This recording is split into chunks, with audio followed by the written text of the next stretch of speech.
Wow. They're World of Warcraft furries.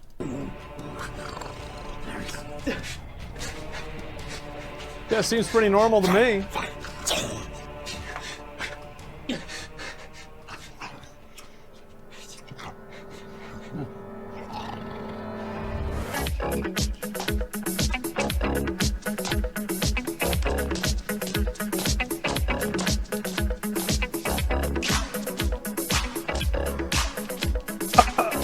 I swear this is about video games, guys. I swear this is about video games. If you just came in recently, this is actually a video game video. I promise you.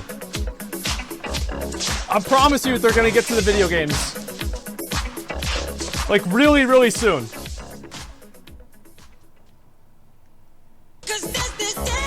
Guys, really, like, it's gonna, this is a video game video.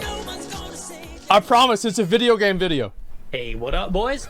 So, scope creep, pretty dangerous word to use for Kickstarter projects. And as the newest map reveals has turned a lot of heads, it's also raised a lot of concerns. How's volume? Concerns for the dreaded Kickstarter kryptonite known as scope creep. And in today's video, I want to talk to you about this because I think it's important to clear the air. Scope creep has pretty much killed every single Kickstarter MMORPG. You know, apart from the ones that are so lame they have nothing to actually creep from. But before I think that also another reason why there are a million reasons why MMORPGs on Kickstarter never go anywhere, and I actually think that scope creep is not even one of the main reasons. I think that it's the fact that the people that are doing it are inexperienced, unorganized, or just bad at what they're doing. I think that's one of the biggest reasons. we get into this, our patrons and I would love for you to grab yourself a Coca-Cola, because I think that's there's a divide, better. a split between the players, the doomers and pessimists claiming this is clearly scope creep, and the copium addicts desperately trying to convince themselves that this game is not Star Citizen 2.0. But I don't have a problem with scope creep. I think that it's the way that you approach it. So, like, you can have a 2-year plan on developing the game, but the game releases in the first year. You can say, like, hey, listen, we're going to release the game, people are going to be able to play it, and then we're going to have new features coming out later on as development continues. And that's totally fine, as long as the content, whenever it gets released, is good. I don't think it's quite as simple as this. Oh, no, my it's a friends. roadmap, exactly. I may be high on the copium myself, but I am but your harbinger. I do not take the same level dose that you guys do.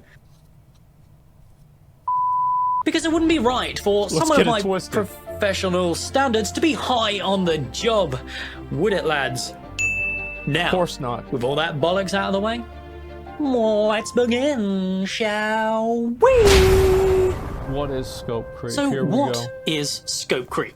To most of you copium addicts already 3K deep in Kickstarter scams, this word probably strikes fear in your heart, but for the rest of you perfectly sane viewers, it probably sounds like gobbledygook. Well, let's begin today's video by discussing what scope creep actually is with really some prime examples. And I think you guys know where I'm going with that. Scope creep is quite simple. It's when games, generally these Kickstarters, have completely undershot their features and need to expand to flesh out content. I think it's also like another example is that most of the Kickstarters that get to this point, they never get here. Like they look worse than RuneScape. They're trash. Like you look at it and it's like, you invested in this. Cool, I like burning money too. Yeah, they're crap. They look like shit. Most video games that get as far as on the right side, they cross the finish line. Video games that look like a lot of the other Kickstarter games, they don't. Because they're shit. And mechanics. This can be compared to updates we see in expansions to our currently popular MMORPGs. However, the major difference is when we pledge to Kickstarters, we're pledging under the impression that what's on the screen is what we're pledging to. We're putting our money down on the original scope of the game at its funding phase, and anything added after the funding is complete can safely be considered scope creep. A great example of a game ruined by scope creep is, of course, Star Citizen. I don't even think the mega whales would deny that, and Star Citizen is widely known to be in a perpetual alpha state due to the scope creep it's implemented. Obviously don't know the details of this game's development, as I'm not into black market level copium dealing. Yeah. Strictly ethical doses on this channel, so I know Nick plays this game. I can't even believe it. Like, I don't know, like, I mean, I'm just not a big one for space games that much, right? I mean, the only space game I'll play, if they bring out a Warhammer 40k space game, we'll see what happens. But besides that, I'm not really that into it.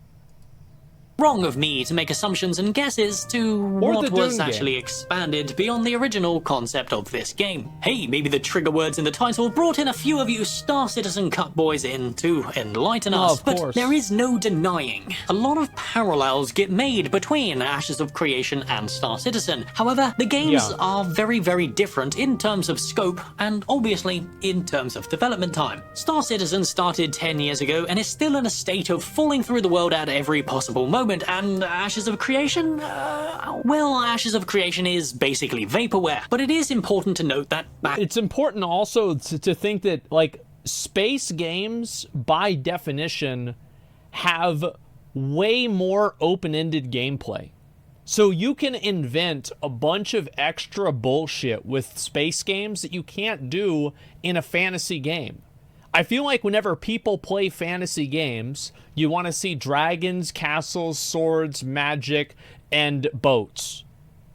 Whereas with space games, you have people approaching the expectation of that game from completely different places. So that's one reason why space games, I think, are just fundamentally more susceptible to scope creep, and also to not having as much of a... I mean, you know, no pun intended, a grounded perspective. Is because they're expansive. Like No Man's Sky, things like that. I think that's also with Starfield, the new game that's going to come out. 100 new planets. I wonder how many of them are just going to be L's. Back in 2018, when the Kickstarter concluded, their stretch goals were met and have been solidified in stone ever since. It has been 5 years since then, and they've not expanded the scope of this game at all until today. So that brings us to now. 5 years later, Alpha 2 imminent, and all of a sudden, boom! Oh, by the way, guys, we tripled the size of the world map. It's not a good look, but is it really as simple as we tripled the size of the world map? Well, I'm not so sure. So let's engage in a Narc special and baselessly speculate, doing mental gymnastics to convince ourselves our money hasn't been spent on Steven's 5th yacht. So by definition, scope creep is defined thusly.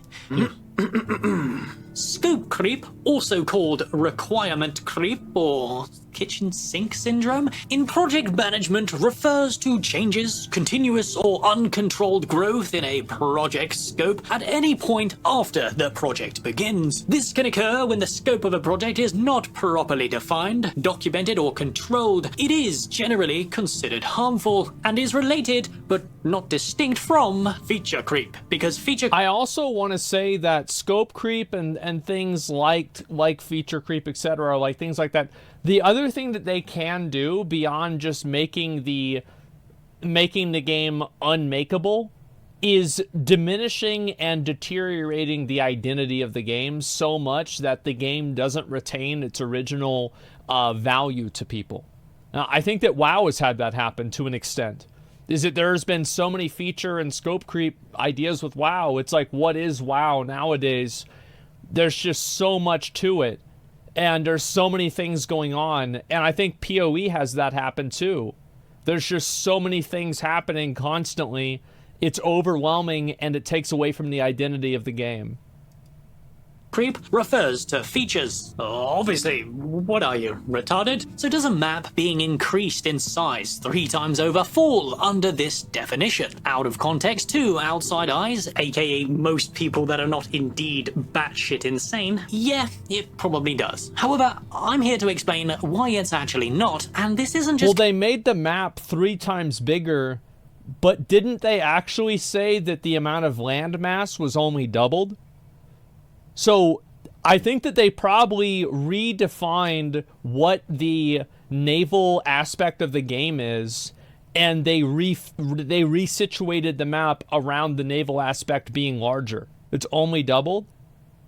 I don't think it's that big, because I'm assuming that a lot of the areas in the game are not going to have like some intrinsic value or importance. They're just there. Like in most zones in WoW, if you made or got rid of like 30% of the zone would be functionally about the same. And the 30 or 40% extra, it's only that it looks nice. So I think that like once you scale it down to like how much actual real content increases this, it's not as big as you would expect. Guys, I swear there's some pretty hard facts and logic to back this up. Okay. And we'll start with a clip from the big man himself. Who is it? The plan had to change, and it had to change because there's nothing more important than being in the engine, building those things and feeling those things out, right? And our level design team, in building Alpha 2 and prepping for Alpha 2, we've been defining that density, that content density in the world. Yeah. And it required that we made the map a bit bigger. You see, when there's a project as big and ambitious as Ashes of Creation... Which I think that makes sense, is that, I mean, how many of you guys, whenever we played the first alpha, were thinking like, oh, this map is not really that big? I know that wasn't the entirety of the map, but like it didn't really feel like it was gigantic to me. Yeah, it didn't feel massive at all. It's very common to have a general concept, but in practice, things don't always turn out the way they originally planned. Does this imply changes made to accommodate this count as scope creep? It could in certain situations where a project isn't meticulously planned out during concept, but I don't think Ashes of Creation falls into that category. Just by reading the wiki and seeing how interlinked every mechanic is in this MMORPG, it's pretty clear years of planning and thought have gone into it. To the node system, to the class design, oceans, and economy, you'll be hard-pressed to not find an answer to any concerns you have with this. I think that a lot of Ashes of Creation, the truth is that people are not even investing in the written goals of the project. They're investing in their confidence in Steven to deliver a good game, and Intrepid as a whole to deliver a good game. So the scope creep argument, I think, is actually really not as big as people might imagine it to be. People are saying like, hey, you know, we like what Steven's saying. We think that he knows what he's talking about. We want him to, you know, we're going to give him, you know, $100 or $20 or $1,000 or whatever, right? Because we believe that he can do what we want him to do.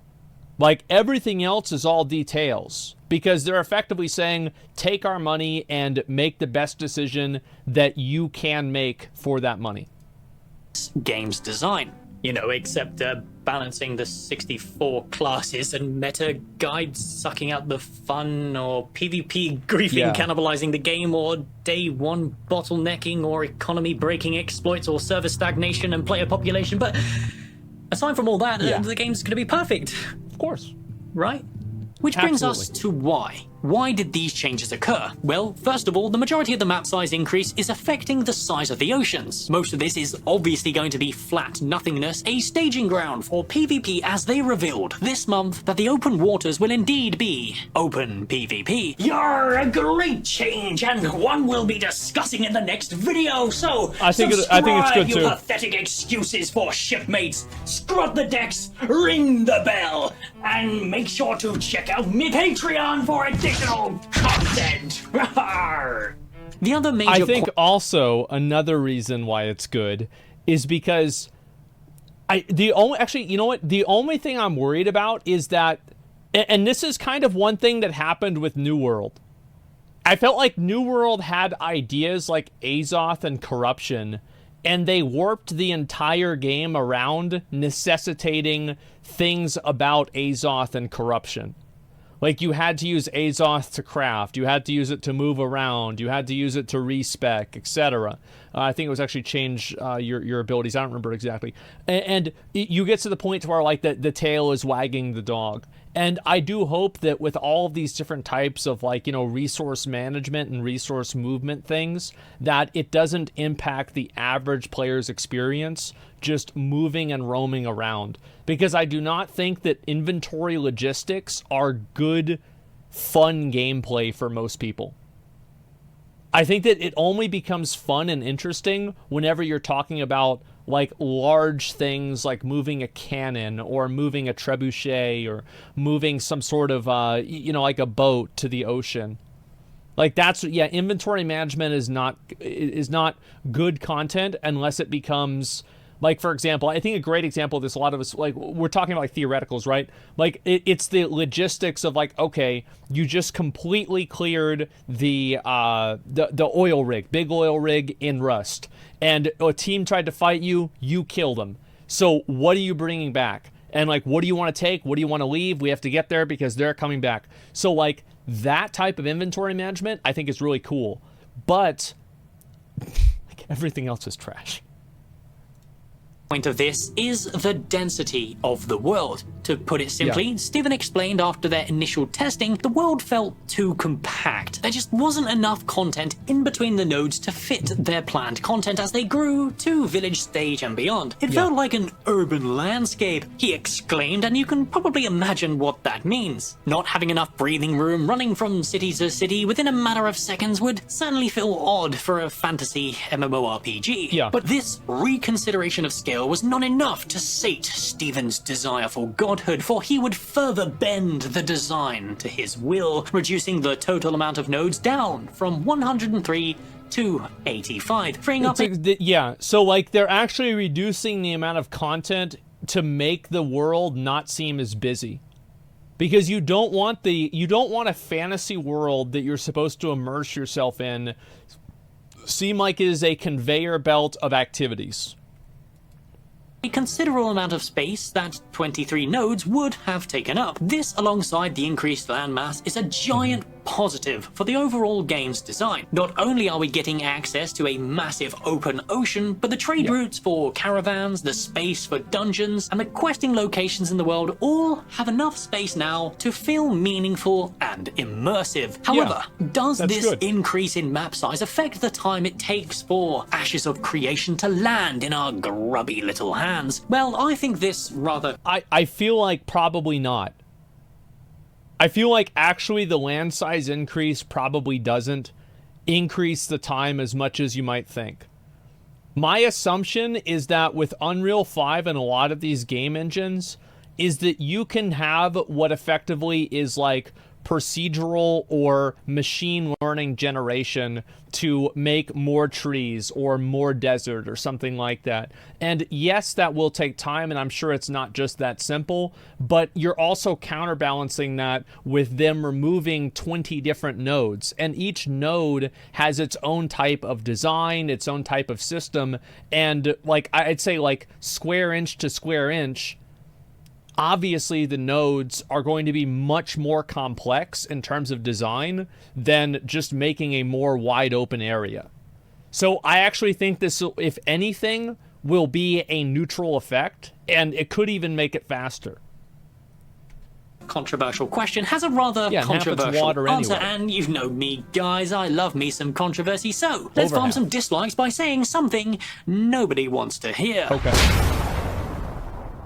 I do indeed think this change will affect the overall development time for Ashes of Creation. Even though the node structure is a very controlled change, I think it is indeed a necessary one. One of my major concerns for this project is a concern I had with Arcade. As you can see from the footage in the background, Arcade had these very... how'd you put it? Dog shit zones that were just pure emptiness to compensate for things like housing locations, and I think Steven and the team are very aware of this issue. They were completely and utterly immersion breaking, and because they talk about density, I'm positive this will not be a concern. It's important to remember, Ashes is largely featuring sandbox elements with a lot of curated content in between, and this change was necessary for that goal to be achieved. Concepts like this can be speculated all they want, but without seeing... I think like if you look at 3 different zones in World of Warcraft and you think like what the spectrum of the zones are. So you have a zone like the original Barrens. The original Barrens was way too spread out and it took way too long to get from point A to point B. And then you also had a zone like Grizzly Hills, where Grizzly Hills was also about probably a little bit smaller, about the same size, but there were actually a number of good points of interest, and you never felt like you were just walking around for the sake of walking around. So I think it's a middle ground that you have to reach, because you can't just have it where, like, because small zones can also be fucking pointless too. Look at Crystal Song Forest, for example, or Silithus. That's why they fucking destroyed it, because there's just no reason to be in like 90% of the areas. Working in game, it's impossible to know how it will end up. The turning point for this game is now, as these changes have set in stone internally its systems, mechanics, and world. And by God, I'm genuinely excited to see the Ranger showcase at the end of this month. Only 4 more weeks to... So, let's end today's video with a question for you, my dear viewer. Is scope creep that is designed to fix conceptual problems actually considered a negative or a positive? Instead of I view scope creep as the same thing as people view borrowed power or FOMO or something like that. Is that anything that people can define as scope creep is automatically scope creep. And because scope creep is bad, anything that they can define under that umbrella is automatically bad. And I do find that these like buzzword fixations that different communities, like gaming communities like this, like every community is like this. If they can find this word and attach what's happening to this word, then the thing that's happening immediately becomes bad. I don't like that. I don't feel like this is scope creep. I really just don't think so. To influence your answer with one of my own, I think the poor sods over at Intrepid who need to review my videos would get more of a kick reading through your copium-fueled answers. However, before I conclude, I just want to say I always predicted that some form of scope creep was going to happen during this project's development. I've had this video stuck in my never-ending supply of thin air for months now, but it seems Steven explained it better than I ever could. So, again, if anyone missed this month's livestream, I implore you to make the time to watch it, because it completely changed my perception on how close Alpha 2 really is. But as usual, I am just one nerd desperate for a good MMO, and my opinions mean nothing without yours in the comments below. And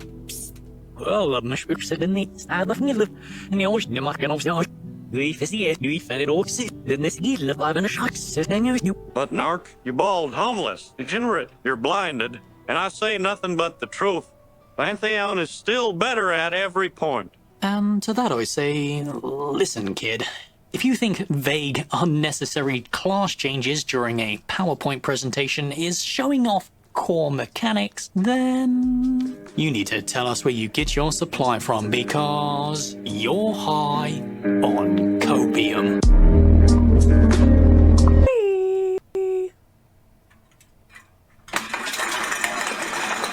I hate it whenever that happens, bro. Like, I hate it. The way you make sure that doesn't happen is you never drink. You leave a little bit in the can so you can stack them up on top of each other, and it's harder for them to fall over. That's a rookie mistake. I remember doing that myself whenever I was a kid. But it's okay. You know, you get better over time. So yeah, I mean, like, just in general, I feel like it's not really scope creep.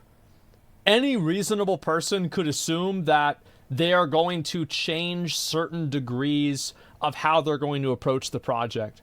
And the thing is, I think any reasonable person would also say that that's a good thing. They want them to do that. Like, you want them to change the scope of the project if they felt like that. Is it more important to make the scope of the project congruent with what you originally planned, or is it more important to make a good game? Because I think that with almost every single game, you can get to points where they thought, oh yeah, this was going to be fine, and it turned out that it wasn't. So I think that's what's important.